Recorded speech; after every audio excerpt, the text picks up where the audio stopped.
and welcome to Complicated Conversations in the Post-9/11 era. Tonight, I'm going to talk to you about Iraq, and I'd like to share with you my conversation with one of the members of the Iraqi community.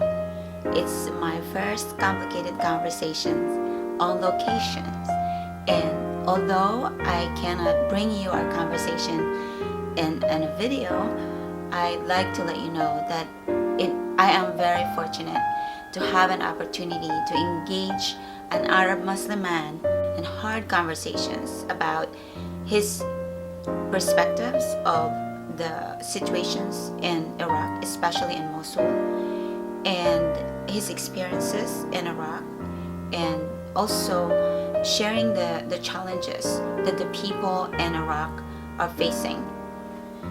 I think having the opportunity to speak with an Arab Muslim man, an Iraqi, and sitting side by side with him as an American woman, as an educator, it's an example where we can actually go beyond our differences and sit down side by side and talk about different issues. There are many challenges that we are facing in the world today, and I think it's just an example, and I hope that we can do this. We can do it. If I can do it with an Arab Muslim one from Iraq, many of us can do it with people from Yemen or from Saudi Arabia. I mean, we just have to try. And so that is what I do with complicated conversations, is to try to engage different people and reach out to them. And so far I have been very fortunate, and this is just one of those examples. The very first conversation was about the situation in Mosul, which the ISIS are dominating and terrorizing the whole Mosul. The way they refer to ISIS is not just terrorists, but they're barbarians and they're savages. The situation in Mosul is really it's bad. It's bad for the people. Many of them are still living in tents, and there's so much violence against women, educated women, and also about 80 to 90%, according to him, that educated people in Iraq has already left. They're no longer in the country.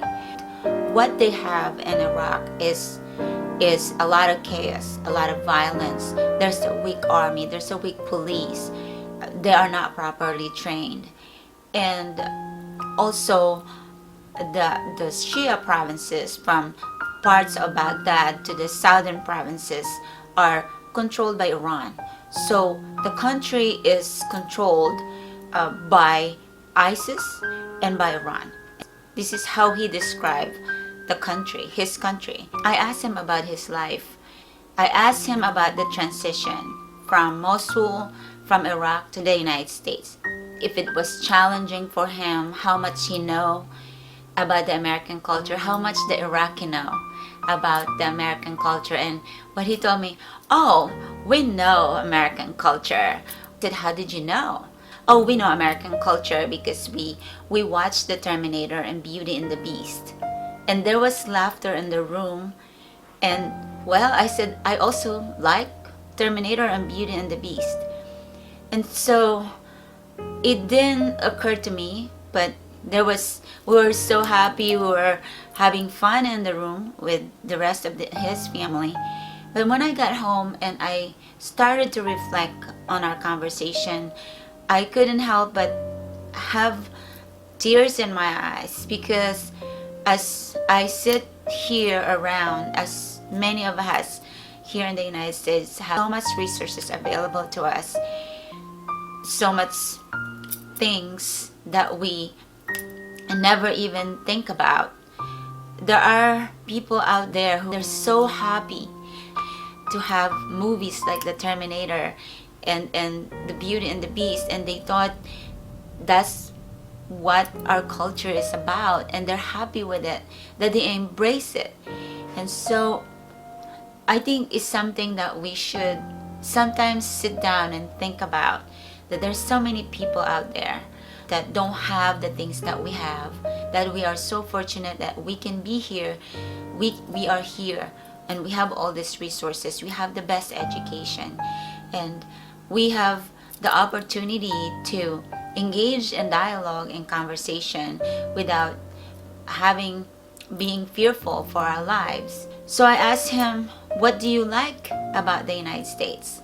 And he told me that what he likes and what they like about America is that we are organized, that we have a system in place for everything.